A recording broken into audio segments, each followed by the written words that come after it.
ఈ సంభావ్యత ప్రాబ్లంను ఈజీగా చేయడం ఎలా చూడండి ఒకసారి ఇక్కడ from a pack of 52 cards 2 cards drawn together at random what is the probability of getting 1 spade and 1 heart is చూడండి 1 స్పేడ్ కానీ 1 హార్ట్ కూడా బాగా కలిపిన 52 పేక కట్టల నుండి 2 పేక ముక్కలను యాదృచ్ఛికంగా తీసిన అవి ఒకటి స్పేడ్ అవ్వాలి ఒకటి హార్ట్ అవడానికి సంభావ్యత ఎంత అన్నాడు.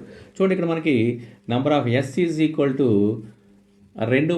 రెండు పేక ముక్కలు తీయాలి కాబట్టి 52C2 దీని ప్రకారం చేసుకుంటే మనకి ఫార్ములా దీనికి 52 factorial divided by 52 minus 2 factorial into 2 factorial. దీన్ని మనం సింప్లిఫై చేసుకుంటే ఎంత వస్తుంది 26 ఇంటూ 51 ఆన్సర్ ఈజ్ ఎంత వస్తుంది మనకి 1326.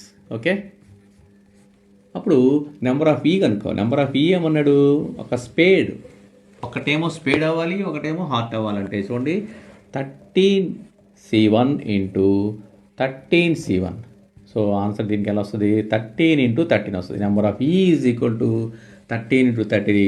Probability is equal to number of E divided by number of S. Number of S అంటే 26 ఇంటూ 51. 13 టేబుల్ 2 times కాబట్టి answer is 13 divided by 102. So probability is equal to 13 divided by 102.